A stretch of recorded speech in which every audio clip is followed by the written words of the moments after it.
Breakfast বা টিফিনে আবার নতুন কি করা যায়, এটা যেন সবসময়ের একটা চিন্তার ব্যাপার। তাই আজকে আমি আপনাদের এমন একটা রেসিপি শেয়ার করব যেটা দেখবেন বাচ্চা থেকে বড় সবাইরই পছন্দ হবে, আর এটা খেতে মুখরোচকও হবে আর তার সাথে হেলদিও। আর রেসিপিটা অবশ্যই আপনারা ঘরোয়া সব উপকরণ দিয়ে বানিয়ে নিতে পারবেন। তাহলে আর দেরি না করে চলুন রেসিপিটা শুরু করা যাক।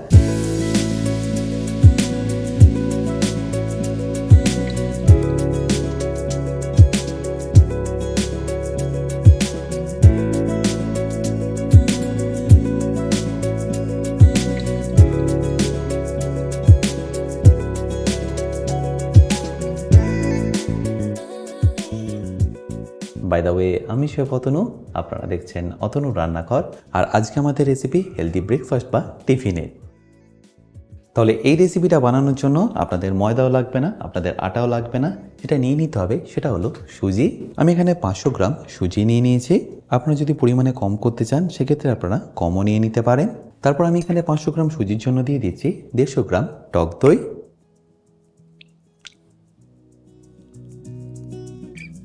আর তারই সাথে 500 মিলি জল। মানে যতটা আপনাদের সুজি নিতে হবে ততটাই কিন্তু জলও নিয়ে নিতে হবে। আর জলটা দেওয়ার পরে এটাকে ভালো করে একবার মিশিয়ে নিন। আর ভালো করে মেশানো হয়ে গেলে এইভাবে এটাকে ভিজতে দিন 10 মিনিটের জন্য। আর এইভাবে একটু 10 মিনিট রেস্টিংয়ে রাখলেই দেখবেন সুজিটা একদম পারফেক্টলি নরম হয়ে যাবে। আর তার জন্য পরে পেস্ট করতে দেখবেন অনেকটাই সুবিধা হবে।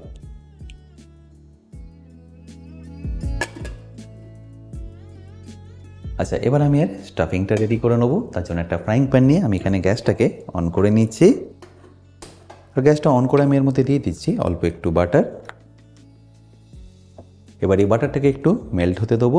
আপনারা চাইলে বাটারের জায়গায় তেলও নিয়ে নিতে পারেন বা চাইলে ঘিও। আর বাটারটা মেল্ট হয়ে গেলে আমি এখানে দিয়ে দেবো রসুন কুচি। আমি এখানে 2 চা চামচ রসুন কুচি ব্যবহার করলাম।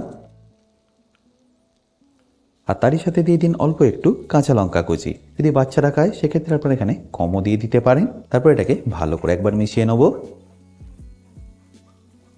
এবার এই রসুন আর কাঁচা লঙ্কাটা যখনই দেখবেন পারফেক্টলি কুক হয়ে গেছে তখন এখানে দিয়ে দিতে হবে কিছু ভেজিটেবল। আর ভেজিটেবলের মধ্যে আমি এখানে নিয়ে নিয়েছি দেখুন পেঁয়াজ, 2 রকমের ক্যাপসিকাম আর গাজর। এছাড়াও নিয়ে নিতে হবে অল্প একটু পনির। আর ভেজিটেবলসের মধ্যে সর্বপ্রথম আমি দিয়ে দেবো পেঁয়াজ।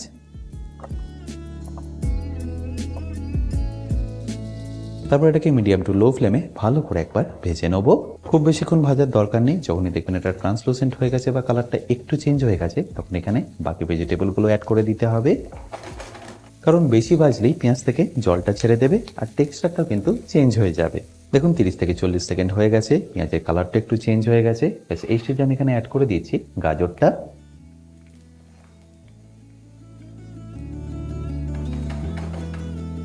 তারপর সেটাকে একবার ভালো করে মিশিয়ে নেব। এই গাজরটা কুক হতে আপনাদের সময় লেগে যাবে ধরুন 1 থেকে 1.5 মিনিট মতো। আর যখনই দেখবেন 1 থেকে 1.5 মিনিট হয়ে গেছে আর গাজরটা পারফেক্টলি কুক হয়ে গেছে তখন এখানে দিয়ে দিন ক্যাপসিকামটাও। এরপর স্বাদ মতো নুন দিয়ে এটাকে ভালো করে একবার মিশিয়ে নিন।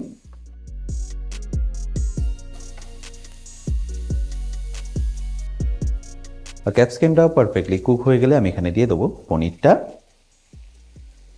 আর তার সাথে দিয়ে দিচ্ছি আগে থেকে ব্লাঞ্চ করে রাখা কড়াইশুঁটি। এরপর এর মধ্যে দিয়ে দিন অল্প একটু চাট মশলা, অল্প একটু ব্ল্যাক পেপার পাউডার। আর যদি আপনাদের কাছে একটু অরিগানো থেকে থাকে তাহলে অরিগানো এখানে অ্যাড করতে পারে। তারপর কুচনো ধনেপাতা দিয়ে এটাকে ভালো করে একবার মিক্স করে নিন। আপনারা এখানে পনিরের জায়গায় কিন্তু ডিম বা চিকেনও ব্যবহার করতে পারেন। আর যদি আপনারা ভেজিটেরিয়ান হয়ে থাকেন তাহলে পনিরের জায়গায় আপনারা সোয়াবিন বা তোফুও ব্যবহার করতে পারেন। আর এটা একবার ভালো করে মিক্স হয়ে গেলেই গ্যাসটাকে বন্ধ করে দেবো আর ঠান্ডা হওয়ার জন্য সাইডে রেখে দেবো। আর মিক্সচারটা বানাতে বানাতে এখানে এখন প্রায় 10 মিনিট হয়ে গেছে। তাই এখানে আমি আপনাদের ঢাকনাটাকে সরিয়ে দেখাচ্ছি। আর দেখুন এখানে সুজিটাও পারফেক্টলি সফট হয়ে গেছে। আর তাই দেখুন জলটা অনেকটা রিডিউস হয়ে গেছে। ব্যাস এবার এটাকে আমি ব্লেন্ড করে নেবো। এবার দেখুন এখানে এটা পারফেক্টলি পেস্ট হয়ে গেছে। আর পেস্ট করার পরে এর টেক্সচারটা দেখুন এখন একটু ঘন আছে। তাই এখানে আমি সামান্য একটু জল ব্যবহার করব। খুব বেশি নয়, হাফ কাপ মতো দিয়ে দিলেই হবে। আর তারই সাথে দিয়ে দেবো স্বাদ মতো নুন। ব্যাস তারপর এটাকে ভালো করে একবার মিশিয়ে নেব। তাহলে নিশ্চয়ই বুঝতে পারছেন এই র্যাপগুলো বানানোর জন্য এই ব্যাটারের টেক্সচারটা আপনাদের ঠিক কীরকম রাখতে হবে। দেখুন খুব বেশি পাতলাও নয় আবার খুব বেশি গাঢ়ও নয়। আচ্ছা, এবার আমি আপনাদের একটা একটা করে র্যাপটাকে বানিয়ে দেখাচ্ছি। বাট তার আগে র্যাপটা যে প্লেটে রাখবেন তার মধ্যে অল্প একটু তেল স্প্রে করে নেবেন, যাতে র্যাপগুলো রাখার পরে আটকে না যায়।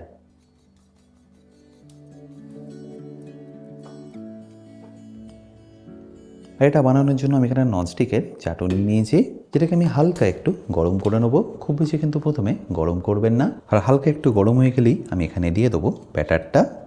জাস্ট এইভাবে সেন্টারে আপনারা 2 লেটেল ব্যাটার দিয়ে দিন।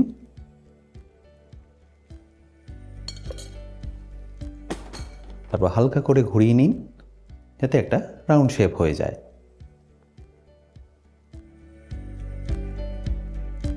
ব্যাস, দেখুন কতটা সিম্পল এটা বানানো। এবার এটাকে আপনাদের এইভাবেই ড্রাই হতে দিতে হবে 30 থেকে 40 সেকেন্ডের জন্য। 30 থেকে 40 সেকেন্ডের মধ্যেই দেখবেন এটা একদম পারফেক্টলি কুক হয়ে যাবে। আর কুক হয়ে গেলে সাইড থেকে ছাড়তেও শুরু করবে। এই যে ধোঁয়াটা উঠছে দেখছেন, এটা বেসিক্যালি এটার ময়েশ্চার। দেখুন মোটামুটি 20 থেকে 22 সেকেন্ড হয়ে গেছে, আর ধোঁয়াটা ওটা কিন্তু আস্তে আস্তে কম হয়ে গেছে। আর এখন দেখুন প্রায় 30 সেকেন্ড হয়ে গেছে, আর সাইড থেকেও ছাড়তে শুরু করেছে। ব্যাস, এবার এটাকে আমি তুলে নেবো, আর তুলে নিয়ে রেখে দেবো একটা প্লেটের মধ্যে। আর এর ওপরেও আপনাদের অল্প একটু তেল স্প্রে করে দিতে হবে, যাতে পরেরগুলো এর ওপরে স্টিক না হয়ে যায়। এবারে একইভাবে আমি বাকিগুলো বানিয়ে রেডি করে নিচ্ছি।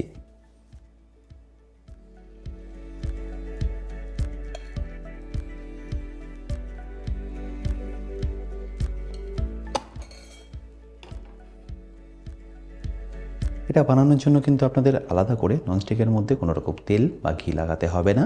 ডাইরেক্টলি এইভাবে কুক করে নিতে পারেন। কুক করতে কিন্তু এগুলোকে আপনাদের একদমই সময় লাগবে না। 40 থেকে 50 সেকেন্ডের মধ্যেই দেখবেন এক একটা আপনারা তৈরি করে নিতে পারবেন। দেখুন কুক হয়ে গেছে, আর সাইড থেকে ছাড়তে শুরু করেছে।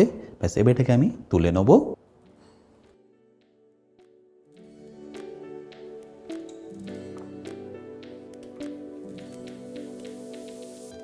এবারে একইভাবে আমি বাকিগুলো রেডি করে নিচ্ছি। 500 গ্রাম সুজি দিয়ে আমি এখানে প্রায় 12টা মতো র্যাপ কিন্তু বানিয়ে নিয়েছি।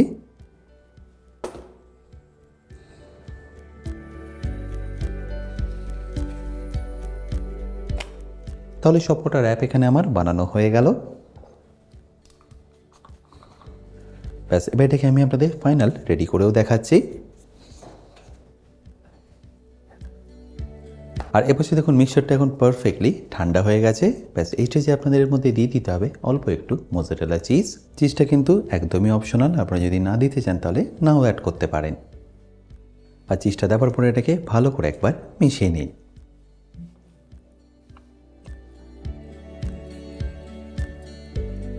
আচ্ছা, এবার এটাকে আমি আপনাদের রেডি করেও দেখাচ্ছি। আচ্ছা, এবার এটা বানানো দেখুন কতটা সহজ। প্রথমে একটা শিট আপনাদের এইভাবে নিয়ে নিতে হবে। দেখুন তেলটা লাগানোর কারণে কতটা ইজিলি এটা উঠে যাচ্ছে। আর এই শিটটা দেখুন কতটা পাতলা হবে। আশা করি নিশ্চয়ই দেখতে পাচ্ছেন, নিচের চপিং বোর্ডটা কিন্তু এখানে পারফেক্টলি দেখা যাচ্ছে। এবার আমি এখানে স্টাফিংটা দিয়ে দিচ্ছি।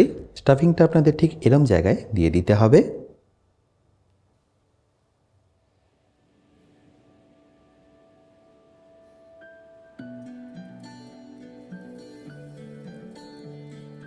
আর স্টাফিংটা দেওয়া হয়ে গেলে এইভাবে একটু সেট করে নিন।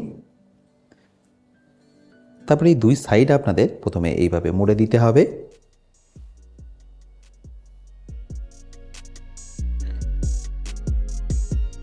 এরপরে পেছনের অংশটাকে মুড়ে দিন। আর দুটো সাইড এইভাবে মুড়ে দিয়ে জাস্ট এইভাবে আপনারা ক্লোজ করে দিন।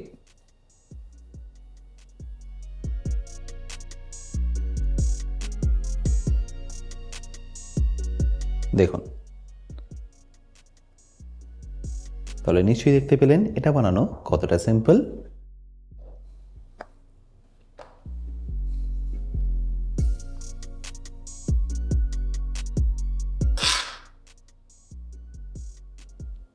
তাহলে নিশ্চয়ই বুঝতে পারছেন এটা বানানো কতটা সিম্পল।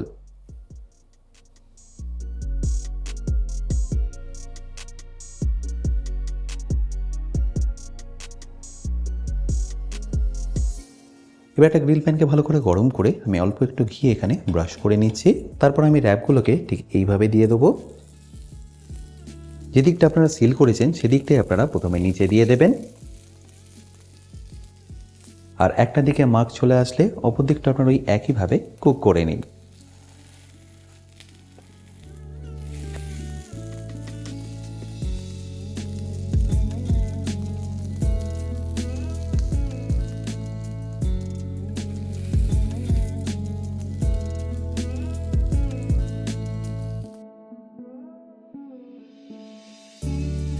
আর দুদিকে ভালো করে গ্রিল মার্ক চলে আসলেই এটাকে আপনারা তুলে নিন।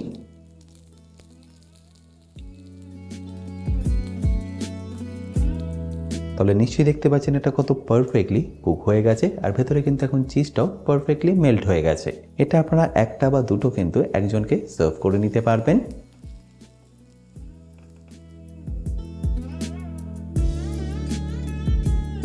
ভেজিটেবল থাকা সত্ত্বেও দেখবেন বাচ্চারা এটা খেতে দারুণ পছন্দ করবে। ব্যাস এবারে একই পদ্ধতিতে আমি বাকিগুলো রেডি করে নিচ্ছি।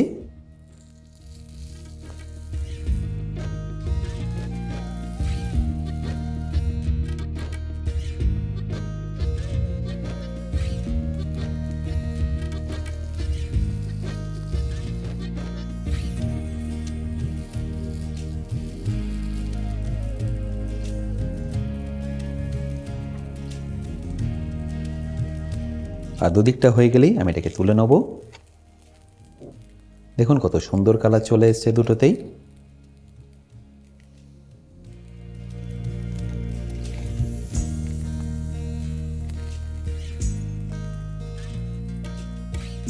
আশা করি সম্পূর্ণ রেসিপিটা আপনাদের নিশ্চয়ই ভালো লেগেছে, আর যদি ভালো লেগে থাকে অতি অবশ্যই কিন্তু আমাকে কমেন্টে জানাতে ভুলবেন না।